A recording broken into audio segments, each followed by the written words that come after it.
Welcome back, everybody, to part two of my amazing guest here, Lieutenant Randy Sutton. Uh, where we left off before was your shooting, and I wanted to know how you dealt with it because it's against our DNA. We were talking about what happened, at the coroner's inquest, the mother.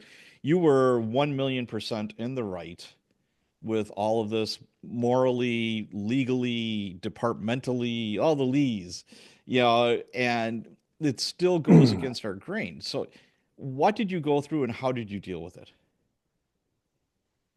Well, the first night, I went out and did what we did back then, and that was go drinking with your buddies. I was just gonna say that's time for choir practice. Exactly. And so that was the first night, and it was very, you're put on administrative leave, Right. and it's a very disquieting feeling because even though you know that what you did was justified, it is, as you said, it is such a foreign concept to be in combat and take the life of another human being. Right. And there's so many emotions that are swirling through you. There's gratitude that you're alive. There's wonderment. There's bewilderment that this actually happened. Even though I was a trained police officer, I trained for years for something that, in my case, did happen, but in most police officers' lives never happens, Right. and that is deadly force situations. Um, and I was, I was a little adrift, not quite knowing what's normal, what's not normal. And of course, in the ensuing years, now that I've been in this world for such a long time, I realize that everything is normal. Whatever you're going through is normal for you. And so it's I I try to prepare myself um, by going to classes on law enforcement survival and going through every type of training environment I could. But nothing prepares you really for when it happens to you. Right. And I was very fortunate that I had a strong family support system, and you deal with it as best you can. And remember, this is something that stays with you forever, but Oh, it doesn't have absolutely. to be something that affects you in a negative way. Right. I fully believe that I became a better cop and a better human being as a result of being in the shooting You know, because it gave me wisdom in a way that I would never have experienced it before. It right. literally gave me the journey of why. Why What didn't I die that night? what And drives me so, what drives me crazy is in movie and TVs, or pop culture, you see, a copper is in a shootout, they have to shoot and kill somebody. They're doing high fives, eating donuts, and they're back on the street in a week or in a day or yeah, that yeah. night or whatever. It's so unrealistic and it just paints the wrong picture. It's traumatic for everybody. This has a ripple effect like you would not believe. And that just gets my goat. And you have to go through a series of questioning yourself. Now, back then, did you have to give a statement that night, or did they give you a little bit of time? Did you have representation? Was it recorded? What did that look like? Yeah, at that time you were whisked away. You were disarmed, whisked away to the homicide section, and you were questioned immediately as to what took place. So yeah, I mean, I did have representation, but you know, uh, there you don't really have a choice. You got to speak to them, Well, and hmm, and of course, there's all kinds of now. Every depending on which state you're in and which contract you have will determine what you're going to do next. Are you going to have 48 hours? Are you going to be able to review your body cam footage? Are you going all this is stuff that is up in the air, and it varies from wherever you are. So there's not consistency, So I'm which guessing, is a I, problem. yeah, it is. I'm guessing there was no body cam back then. Oh no, body Yeah, cams didn't even exist in right. Flash Gordon. Okay. Because like at our department, the way like going from my first officer involved shooting as a boss and being an incident commander, it was just like you said, you're whisked away by the homicide. We had a shoot team, and they were all homicide detectives, lieutenant, captain, all from the homicide bureau, and they were very good at what they did. They investigated because when a human being kills another human being, it's a homicide.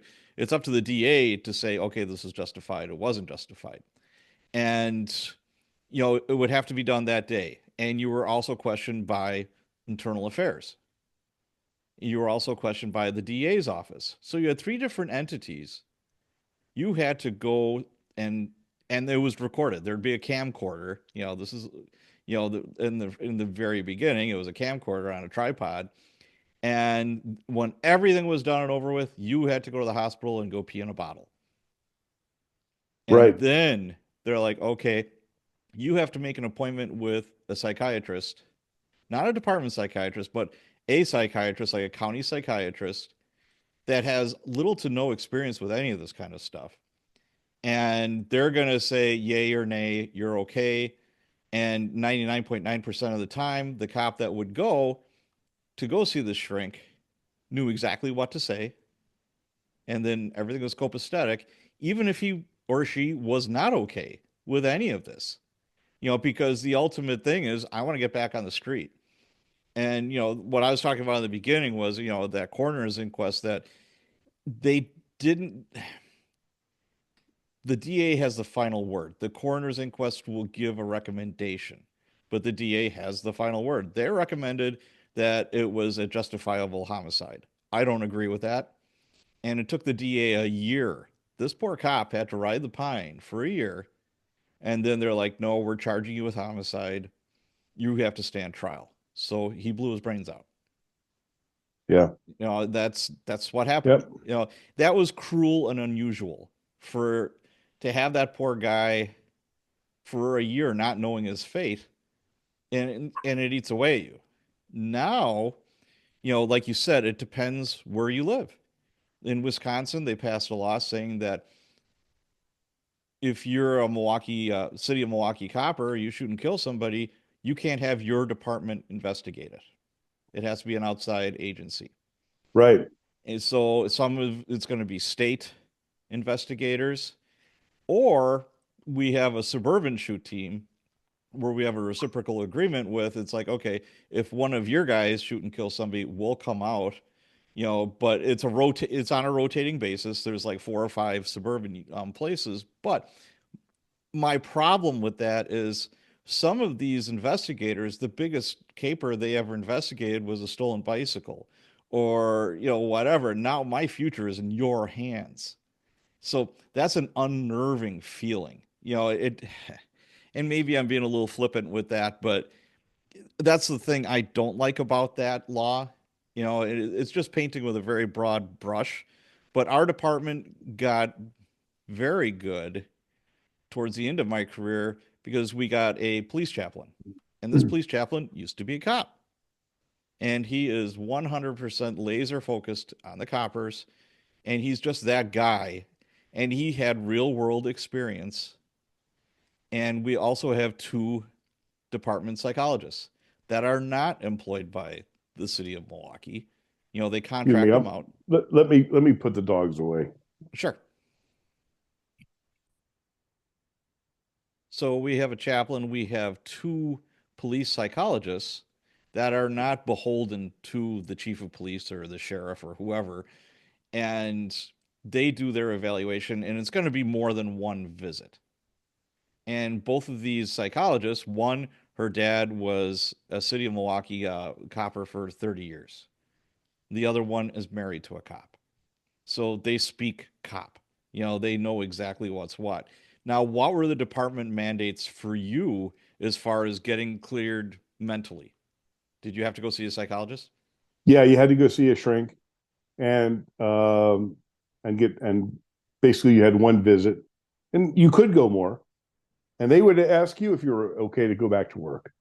And if you needed to see the department or the shrink more, then it's open to you. Of course, I just wanted to get back to work. Yes, that is a very normal reaction, and we try to get the coppers off inside duty, especially if you were kind of a high speed cop to begin with.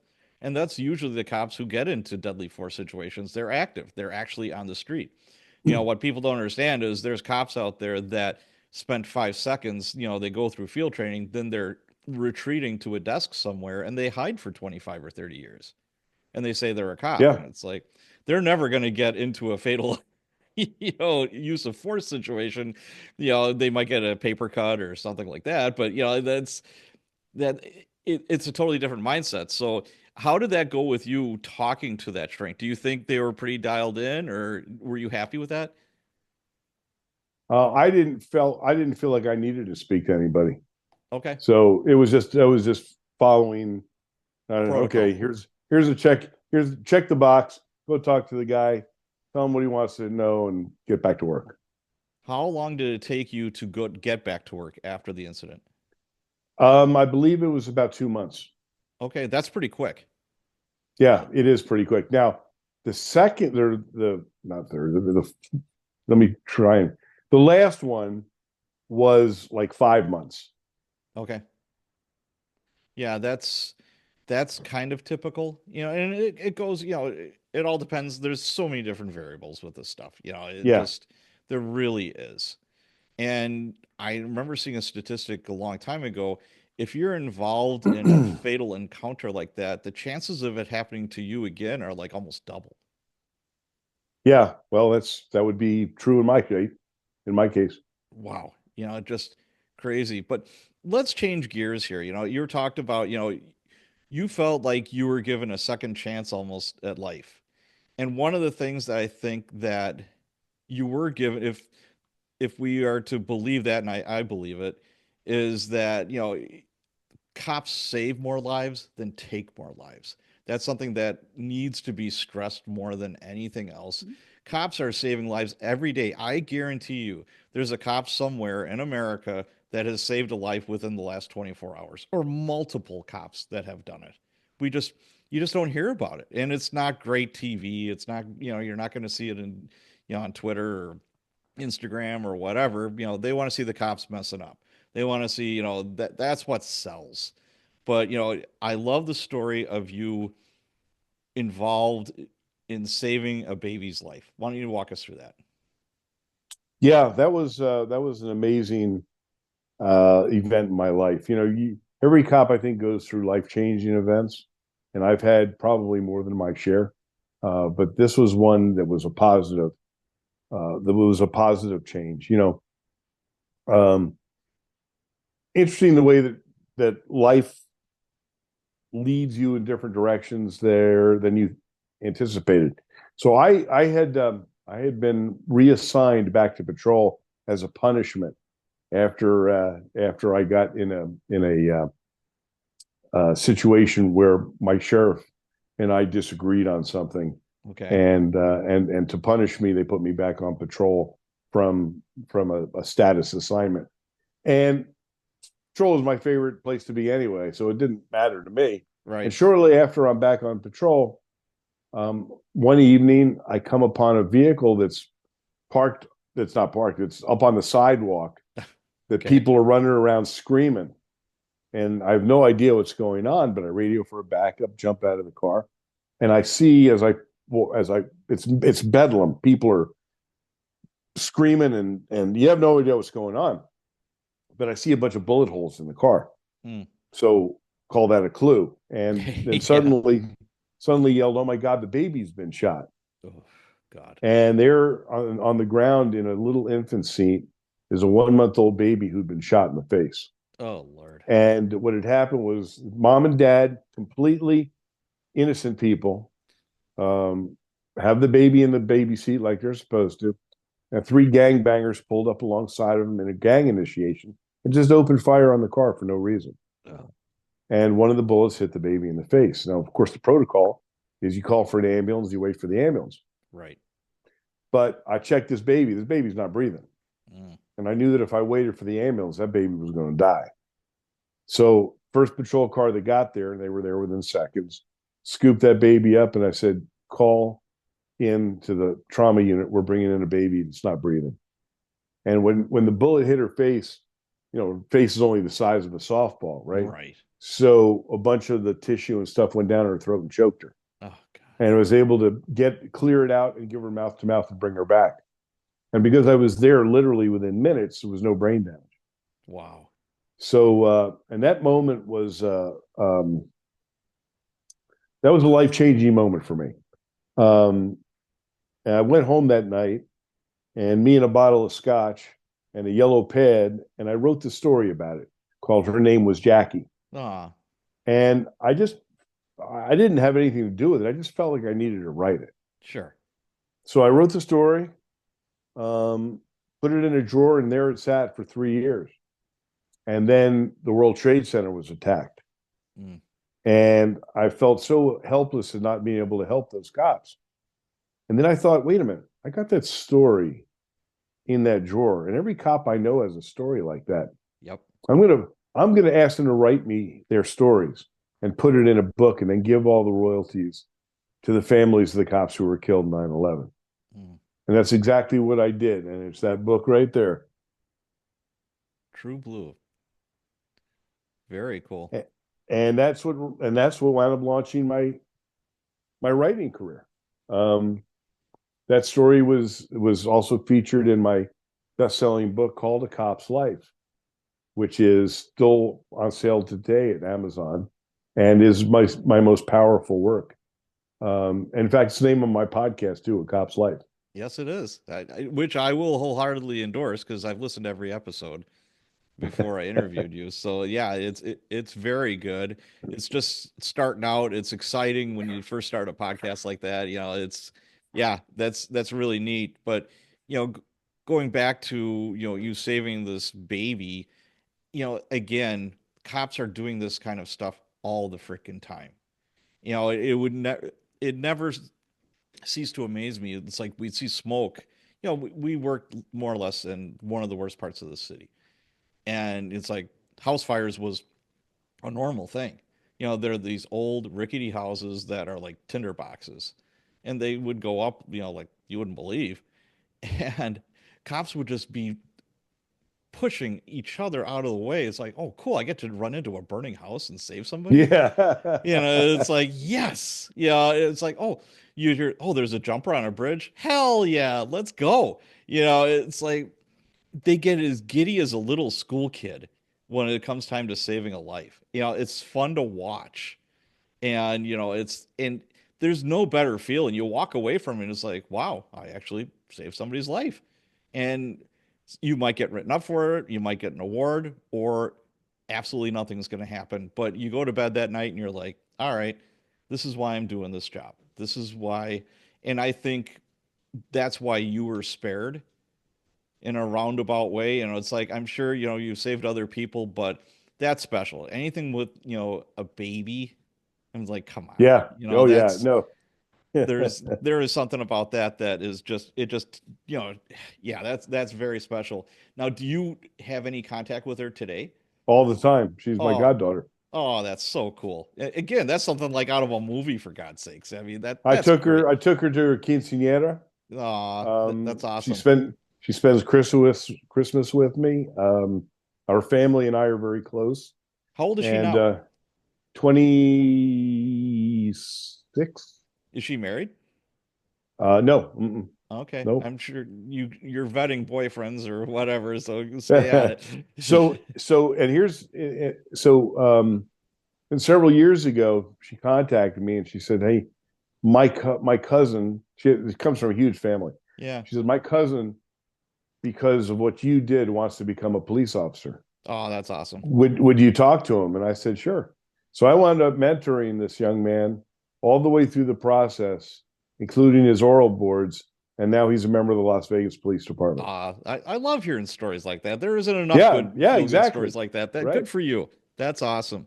So let's talk about your career in Vegas PD. Give us synopsis of your career progression? Because you retired as a lieutenant, so you were in a supervisory role.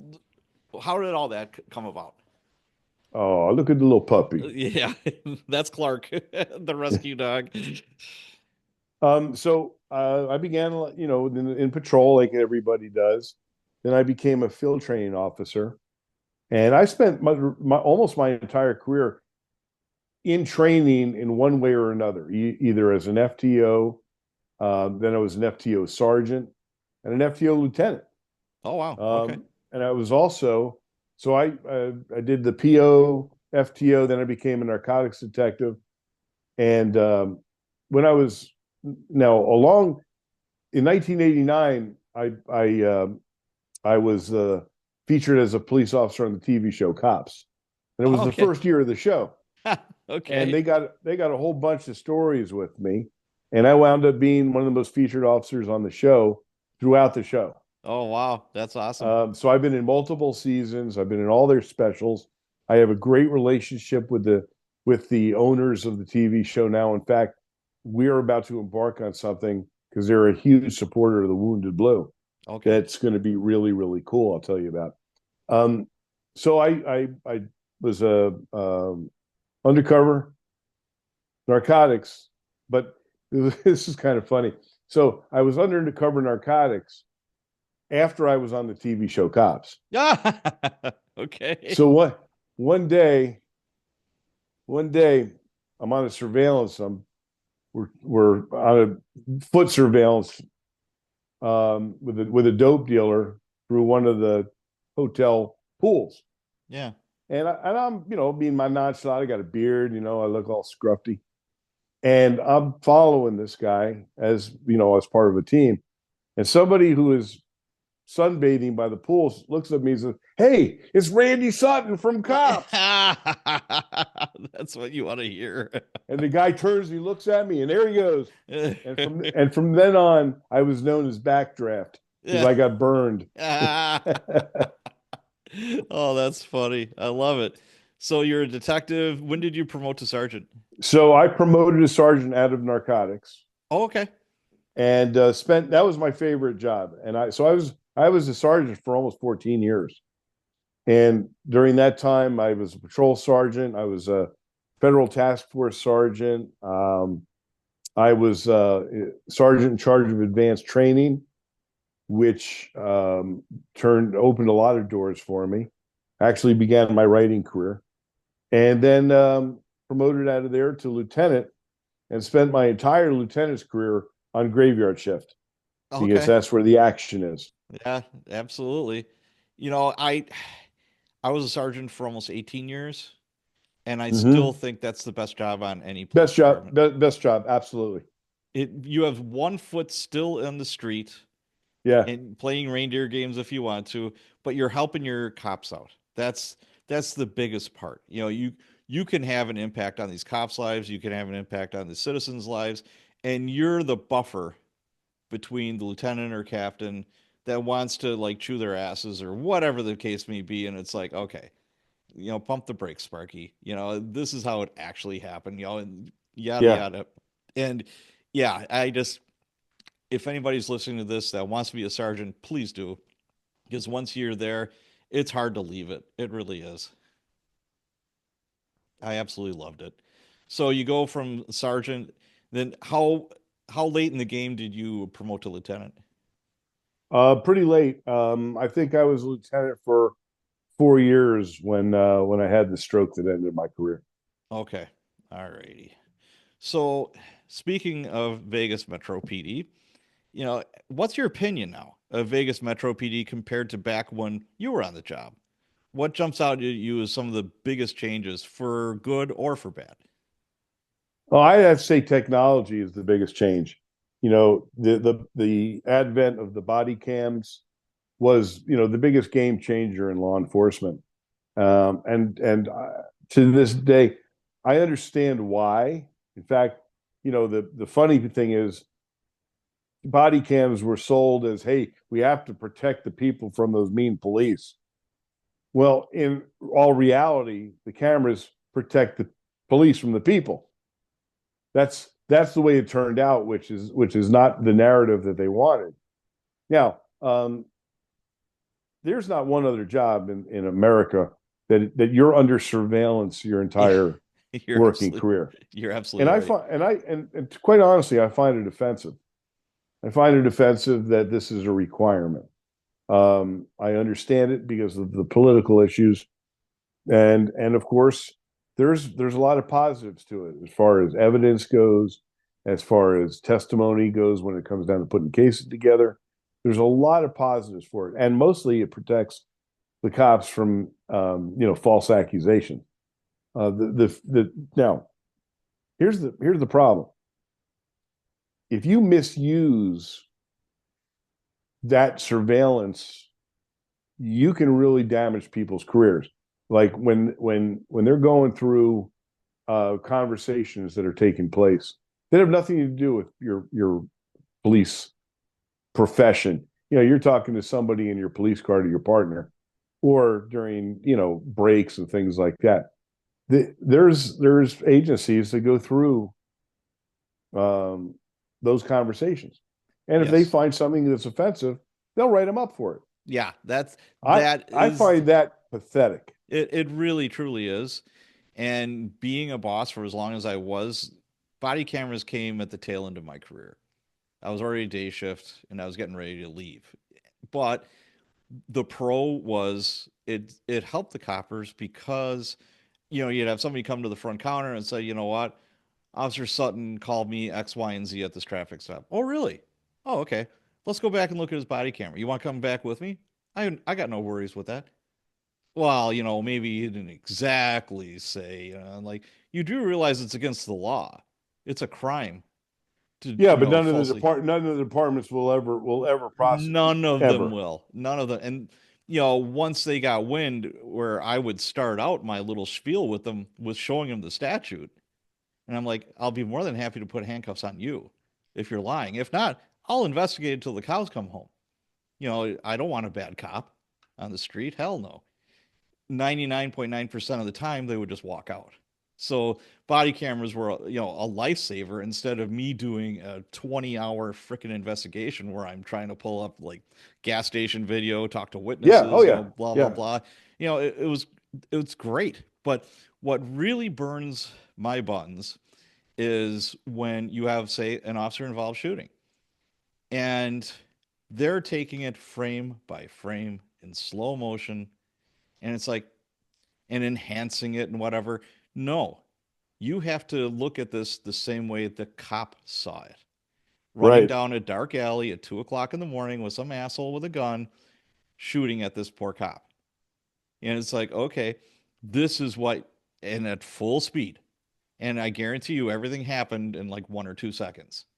It didn't happen with a frame by frame. Super slow. Oh, gee, what's the. No. If this is what you want to do, plus I'm no film expert, but I do know if you're looking at something from one angle, if you're looking at a different angle, boy, it could be totally different and Yeah. The, it'll the, the tell a problem different is that story. that there's this thinking process like, oh well, if it's on body cam, we got this solved. We know Right. exactly what took place, No. and it's just not true. Nope. But it's like tasers, right? Everybody thinks that tasers work 100% of the time, and No. that's the greatest thing in the world. When tasers work sometimes, and it's difficult to explain that because people have this perception. And well, wait a minute, why didn't they tase him? Right. What's the matter? They wanted to shoot him, or from the photographic, you know, portrayal that they see from the body cam, they make a judgment. So it's I like the technology, but I don't like the technology. Exactly. It has to be done in a neutral way to collect facts. And that isn't all the facts. And it shouldn't, and there are departments out there where you have, I've got friends that worked in internal affairs and they did a bang up job and they did the right thing every day. And I also know people at internal affairs that were out to fry as many cops as they could Yeah. Yep. because they had horrible, they were pussies. They were wimps, they were cowards, and they hid up at internal affairs, and they took great joy out of trying to fry cops who were Hmm. actually working for a living instead of hiding for a living. And like I said before, I've known some internal affair cop sergeants, detectives that are crackerjack and always did the right thing. So there is that as well. So technology, anything else that jumps out at you? Well, I think that there's been a change in the way that kids are being taught to do police work, and unfortunately, we have um, really demoralized our law enforcement officers into being responders and not proactive. Oh, and absolutely. and because I mean the what has happened in the last 5 or 6 years under Biden and before that Obama, where people were the Department of Justice was weaponized against law enforcement, where you know if you were seen as proactive, which is where the crimes are actually solved, then you were punished. And of course there's in your state's freaking crazy. Yeah, um, it can be, and yes. the way so they've demoralized our troops and cowed them into being just more responsive as opposed to proactive. And I think that's a big issue.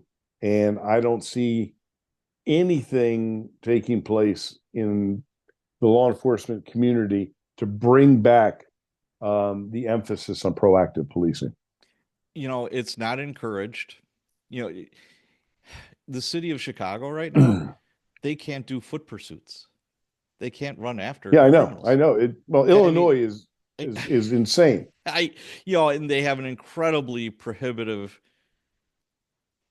chase, rules, the squad pursuits, as far as what they can and cannot do. It's almost a no pursuit, you know, Yeah, right, department now. And right. they're wondering why, they're stacking bodies like cordwood. It's not a big mystery. And it's just so unfortunate because I hate to see that happen to the coppers because they're put in positions that are impossible. If you're a Star Trek fan, it's the Yeah, Kobayashi Maru. It's the impossible scenario, and they right. do their best. And they're human beings. They're not RoboCops. They're actual human beings who 99.9% of them, their hearts are in the right place. They're trying to do the right thing. And Yeah, like you said before, the era of going out there and kicking butt, and I don't mean just like kicking somebody's butt, but actually going after criminals. You kicking know, ass and taking names, baby. yeah, and that's when we both started. That's what police work was. And if you didn't go out and do that, you were looked at as a coward, and nobody wants to work with Exactly. a coward. Right, It's like right. you're dead wood. You're just I don't want to work with you. You're. But what I see, the biggest thing that scares me today is hesitation, and hesitation will kill you. Because I see these Yep. cops, just on either video clips and I've seen it on just at traffic stops or whatever. They're hesitating because I know what's in the back of their head. I don't want to lose my house. I don't want to go to jail for doing the right thing. But some politician is going to stand up and say, "Oh, look what blah blah blah blah blah." And what's safer? Lay in the weeds, take your assignments, and don't do any proactive policing whatsoever. Yeah, that's it. You got it. That is the safest way for a cop to keep their house, keep their marriage, make sure their kids go to school, go to a decent college or whatever. And that's what we've devolved into, and I hope that changes. But Yeah. anyways, I so I don't see it. I don't see it changing, quite honestly. I think it's a pendulum, and it's swinging back slowly to the right direction, but we'll see. Yes. Stay tuned. Stay tuned. But I got to ask you, this is totally off topic. How many times were you told by tourists that prostitution was legal in Vegas? Oh, all the time. Yeah. It's just, but I can't blame them. I mean, how can you blame them?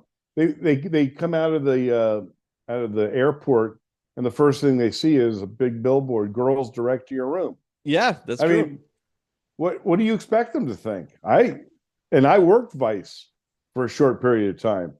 Uh, some of the funniest stories come out of working Vice, Oh, I can only but imagine. in Vice in Vegas. But I didn't really. I did a very short period of time because I personally don't view prostitution as very high on my list of criminal activity. But the problem is that you get the hookers that are poisoning people and doing rips and things like Well, that. and then there's, human trafficking. Yeah, There right. there are hookers that are victims. Yeah, yeah, It's horrible what's exactly. going on with them. So, yeah, any way Yeah, you look at it, but but so then they go out to the brothels and they got limos that'll bring them out there and they'll do it in where it is legal. right, and it's there's a lot of deep roots to this. I remember I was in a cab with a buddy of mine. This is before Uber and Lyft, and we're just going from one place to the next. And the cabbie's like, "Well, I could take you to a brothel." I said, "Did I say we want to go to a brothel?" Obviously, this guy's getting a kickback. He said, "Hey, we'll go to the liquor Oh, store. absolutely, one hundred You know, percent. we'll go to the liquor store, get you a bunch of beer. I'm like, yeah, no, thank you. That's not my thing." And oh, come on, what aren't you guys men? And I'm just like, dude, you're about 2 seconds away from like an incident right now. You better shut up. I'm getting really sick of you. But it was the hard sell, and obviously he was going to be making some money off of it. Yeah. So, what is there anything being done about prostitution in Vegas? Because it is literally everywhere. Well, there's a Vice section, and they do some room setups, and believe it or not, it used to be um, that there was street hookers everywhere, Oh yeah, I remember and that. Yes. and the sheriff came in, got elected on I'm going to stop this, and he did. I mean, of course, if you did it now, you'd go to jail for kidnapping because they load them up in a bus and take them to the state line and throw them out. So it Yeah, was that would be kidnapping. Yes. so so those days are over. But it's listen, it's the oldest profession for a reason, Correct. and as long as there's buyers, there's going to be sellers. Well, I remember it was about 3 o'clock in the morning. I had a decent run on a craps table. I'm walking back to the Flamingo where I was staying with some buddies. And this Mercedes, it was I'll never forget, a silver Mercedes with blacked out windows. I mean, darker than night. Cuts me off. They almost drove up on the sidewalk, and this girl wearing a skirt. I don't think I've seen something that short before. It's like, hey sugar. And I'm like, you want a You date? And looking I'm for a like, date? yeah. And I'm like, no, I want to go home. I mean, I want to go to my room and go to bed. I just had a great night. I didn't say that I had a great night at the crafts table, but I see T-Bone and Kool-Aid inside the car eyeing me up, and I'm like, oh gee, I wonder what's gonna happen if I go in that car with her. It's like, Yeah, yeah, yeah, I'm gonna be subtracted my winnings and even more, and maybe a couple of teeth. And I'm like, yeah, no, thank you, but no, thank you. I got the hell out of there, like lickety split. But I tell you what, man, there's cash everywhere. There's a lot of vulnerable people because they're drunk. Hey, we're in Vegas. It's like people act yep, stupid, and yep. they're getting drunk, they're getting high. I mean, as a criminal, I would think that'd be like a smorgasbord. It would be so easy. And It is. how do you like contain that? And you really don't hear that much about criminality going on in Vegas. I'm sure Well, they want to keep the tourists. this is a dangerous place to be, and well, the hotel security is pretty good in this town. These guys, I mean, everything is under surveillance, Mm. everything, and the security folks know who the hookers are, know who the troublemakers are, and they have a pretty good handle on stuff. They if it weren't for the security departments of these hotels, there would be a lot of really, really big issues. But they keep it controlled pretty well. So the PD and the local security people at these hotels have a good relationship. Oh yeah, absolutely. Yep. Okay, because that's not always the case, in every city, that's for Well, sure. they're first of all, almost every hotel in upper management as all the security people are all ex Metro people. Okay, sure. So That makes sense. there's yeah, so there's There's a good working relationship. Gotcha. And it just, I know it would be impossible to get this number, but I wonder how many crimes are committed that are not reported because, It's because, astronomical. Joe business guy is at a conference, and he's acting like a moron. He's drinking way too much. He thinks he's going to get lucky that night and he gets very unlucky instead. He's got to explain to the wife, so he's not going to fill out a police report. He's not going to call the Yep. cops. Hmm. And they know that. So, yeah, just because you're in Vegas, kids, don't act that stupid. But hey, let's go to post retirement. How difficult was it for you to pull the pin? And how was the I transition? well, I didn't pull the pin. The pin was pulled for me. Okay. I suffered a stroke in my police car, and that's what ended my career. Oh my God. How old were you? And 52. That's young. Holy cow. Well, I'm driving down Las Vegas Boulevard. Had a young officer with me. I was the watch commander that night. 2:30 in the morning, right in front of Bally's Hotel, and I was talking to him like I'm talking to you, and suddenly I found myself talking slower, and I literally felt my brain slowing down, Wow. and I knew that I was having a stroke. So I Son of a stopped the car right in the middle of the road. I said, "Get me medical. I'm having a stroke." And this You're poor kid is looking at me like, "Really?" yeah. You were lucky you were able to talk. So, well, I was only able to talk for a short period of time. Yeah. Then I got out of the car to go around to the passenger side in case he needed to get me to the hospital and started speaking gibberish, Right. and I couldn't control it. And Wow. then I lost the ability to speak entirely and Oh, move, and I crumpled to the pavement, laying there absolutely helpless as wow. tourists are walking by taking my picture. Oh, Jesus. Oh, And that's what ended my police career. But what happened next was really the critical change, and that was that my own department turned its back on me and said, how so? we're not paying your medical bills, and we're not giving you your disability benefits. Have a nice life." It happened while you were working. Yeah. And I said, what are you talking about? You can't do that. It's the law. Yeah, well, make us. And what began, what began was a more than a year long battle. They were paying tens of thousands of dollars of taxpayers' money to fight me, Yeah. knowing that they were violating the law, but they Oh, did it anyway. And I'm trying that, to figure out why. I even went to go see the sheriff who I served with for 24 years. And I said, "How do you treat me like this?" yeah. And he said, "Randy, this isn't personal. It's business." No, it's personal. No, he was telling me the truth because you see, I was no longer an asset to the department. I was now a liability. I was a financial liability. So they knew they were going to have to pay eventually, but they put it off and put it off and put it off. You see, they were hoping I would die. And that Oh, way they wouldn't have to pay. that's so horrible. Ugh. That's a bitter pill to swallow, right? Yeah, it is. So there was very, very dark days for me during that. I mean, I lost 3 weeks before that, my mother died in my arms. Ugh. A few months before that, I was in another fatal shooting. Oh my So there Lord. was a lot going on. And Yeah, then, yeah. with being abandoned, that sense of betrayal was devastating. Wow. And that's when, from all the other stuff I've done, being in the TV show Cops and in movies and in books, cops started reaching out to me on Facebook. Yeah. "Randy, I know you don't know me, but I was shot in the line of duty, and my chief never even visited me in the hospital. I've been abandoned. Randy, I was paralyzed when my patrol car was hit. They've thrown me away."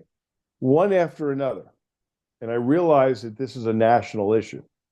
And so I looked for resources for these men and women and discovered there was no national resource. So I created it. We are the Wounded Blue, and we are the National Assistance and Support Organization for Injured and Disabled Officers. We've helped more than 15,000 in the last 5 years. Wow. And we're changing lives, we're saving careers and marriages. We are the Wounded Blue. Wow. That is amazing. It really is. I hope that you did come out on the other side whole as far as I did. financially and it's good. I did. But you shouldn't have to fight it.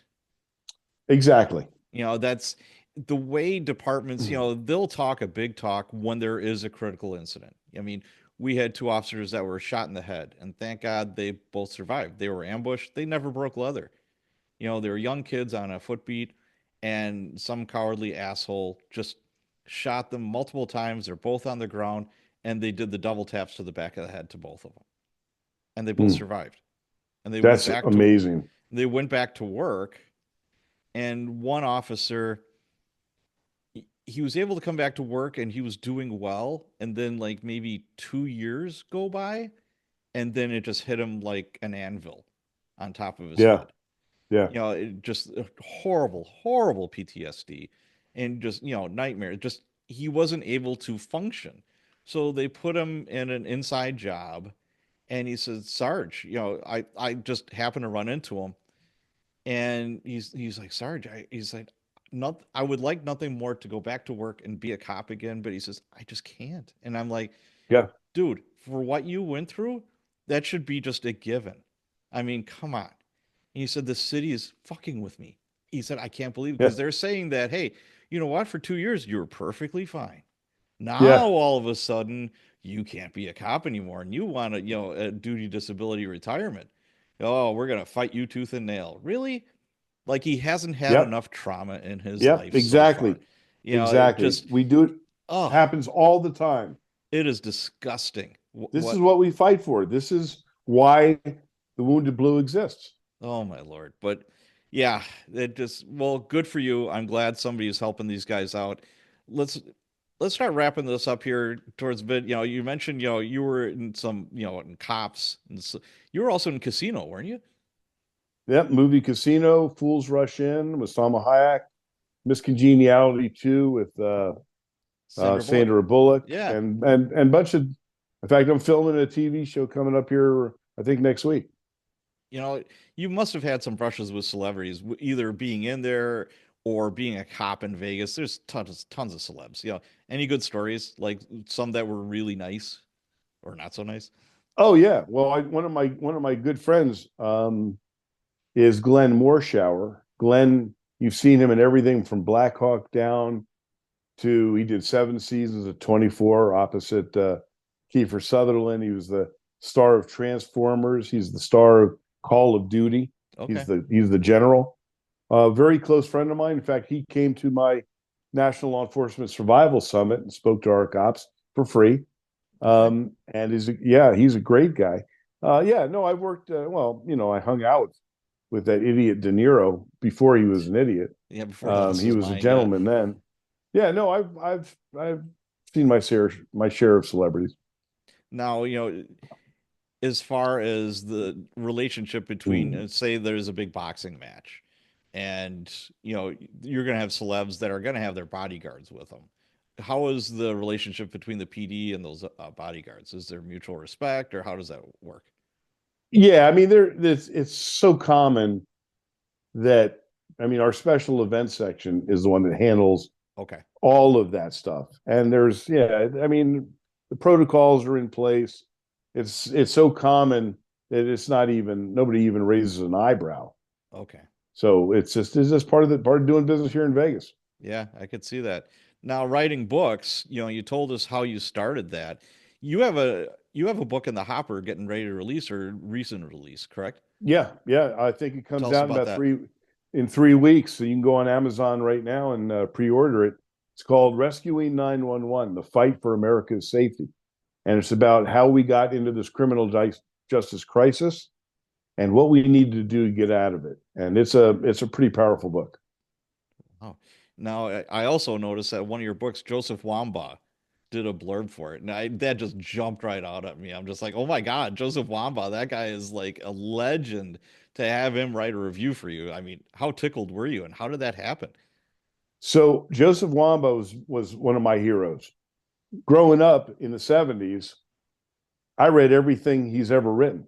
Oh, And the fact that here was a successful police author and screenwriter that was and if you can't identify, especially back in those days, he characterized cops better than anybody I've ever seen. And so he was always a hero of mine. And then when I began writing, um, I was at a writers conference and he was a speaker. Okay. So that's how I met him. And then I stayed in touch with him. And when my book came out, he gave me a little blurb for it. Oh, that's awesome. Do you remember which conference that was? Yeah, it was a writers conference down in San Diego. I forget what Oh, the name of it VoucherCon? was. No. No, okay. Yeah, I know.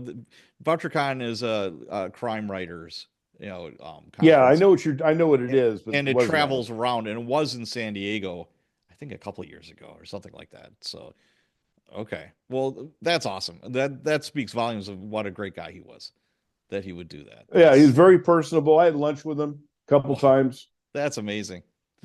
You're lunching with Joseph Wamba. Oh my God, that's so cool. So, your podcast, A Cop's Life. Why do Hmm. this, and what do you want people to get out of listening to your show? So, Cop's Life is very personal to me.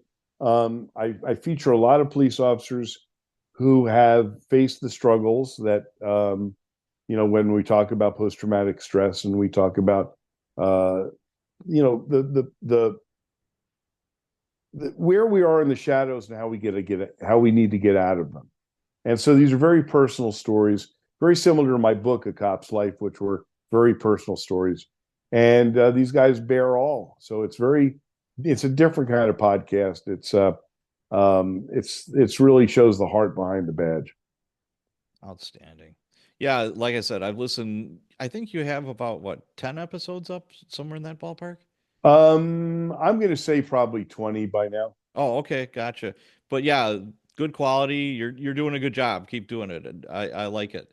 So nothing but the best for you for that. And let's circle back here. This is like we're towards the end. Wounded Blue. You know, what is your ultimate goal with this organization, and how can we help?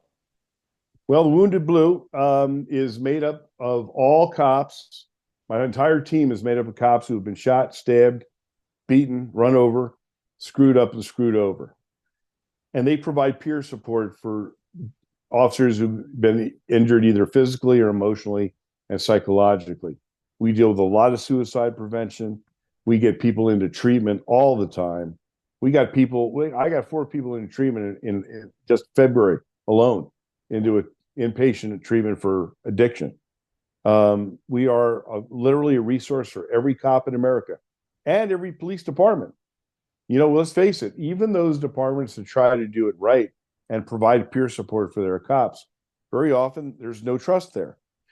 They either don't trust because they don't know if anybody's going to the chief with their problems, or the department's so small that you may have worked patrol with somebody that's a peer support and you don't want to tell them your problems. You're right. That's why what we do is so important. We are non judgmental. We are completely autonomous. We don't report to anybody. And we're just a resource for every cop in America who's struggling. And we've You got know, some tremendous resources. We've done some incredible stuff. We've saved a lot of lives. I just last year we got a prosthetic leg for a police officer who had been run over and his department threw him away and he needed a prosthetic leg, $117,000. wow. So we're doing amazing stuff. I urge people to go to thewoundedblue.org, Okay. see who we are, see what we do. If you're struggling or you know somebody else who is, please send them our way. We are very in tuned with how to get people to talk to us. So And woundedblue.org. thewoundedblue.org, right? Thewoundedblue.org. And Okay. I urge you to donate to it. I don't take any money. I live on my pension, and almost everybody is a volunteer uh, in our organization. So the money that we do get is used for programs and for paying the bills. So we can't do it without people that care. You know what? I really like the idea of it being completely detached from a specific department, Correct. because that makes all the difference. I mean, like I said, we're lucky. We've got a great police chaplain that I know you could shove bamboo sticks up George's fingernails and he wouldn't give anything to the chief, that kind of Yeah. thing. And the two psychologists that we have working with us, they they're 100% on board with helping, but we have a peer support group. And through the years, I've seen some really shitty stuff. I have seen, it's like an acquaintance of mine is like, he was on there, and the only reason he was on there is he wanted to get promoted. It was one more thing for his resume. His heart wasn't in the Yeah. right spot. If you're not motivated for the right reasons, you better just get the hell out of the way. Right. And it's like, oh yeah, you should hear what, I was talking to this female officer. What a whore. She's the community bicycle. Everybody's taking a ride on her. And I'm like, I don't think that's what this whole program is for, buddy. Yeah. That's Yeah. that Right. ain't right. That's wrong. You don't need to be on this anymore. And he quit shortly after, thank God. But I remember seeing an in-service of all these people that are, a peer support group, and some of them they have hearts of gold and they're doing the right thing, and some of them were complete screw-ups. They couldn't do the job if their lives depended on it. So it was one more thing for them to say, "Hey, oh, I've got this in-service. I have to be inside." Oh, it's Right. just one more Yeah. thing where they didn't have to go out and do police work. And Yep. we had an instance where we had an officer that killed himself. He was a soldier, and then he had a real hard time. He was in Bosnia, and he had a real bad incident. Then he was over in the Gulf, and he was on a high speed like anti-gang unit, and he just, the bucket was overflowing, and he wound Yep. up killing himself. And his best friend was, I was friends with him as well, and he called me up and he says, we're going to be at this Irish bar tonight, and we're going to have a wake. He says, if I see any of those, I won't say the organization, but this peer support group, he says, I'll fucking take them out. He said, I'm like, you don't have to tell me anything more, dude. So I called the lieutenant who was in charge of that, and I said, there better not be one of your people there. Hmm. And she was awesome. She said, absolutely. I'll make sure nobody goes. So we took care of them, and just, yeah. So I'm with this Wounded Blue thing. That sounds really, really good. And like I said, it's detached. God bless you. You're doing God's work, so the Lord's work. So good for you. What's in your future? What's next? I am 100% devoted to the Wounded Blue. Okay, That's what I do, and everything I do revolves around that. very good. Do you have your own website, or is it all Wounded Blue? TheWoundedBlue.org. Okay. Do you have anything for your books or anything like that? Or I actually do. It's randysuttonspeaks.com, okay, but I don't really do much with that particular website. So okay. I've got some of my music up there. I do some singing too. Oh, So good on you. I've got an album up there. Excellent. All right. Well, tell you what. So thewoundedblue.org.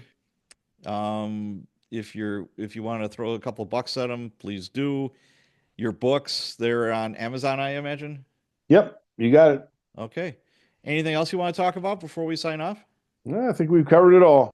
All right. Well, thank you for hanging out with me for as long as you did. I think we covered a lot of really, really good stuff here, and I wish you nothing but the best, Randy.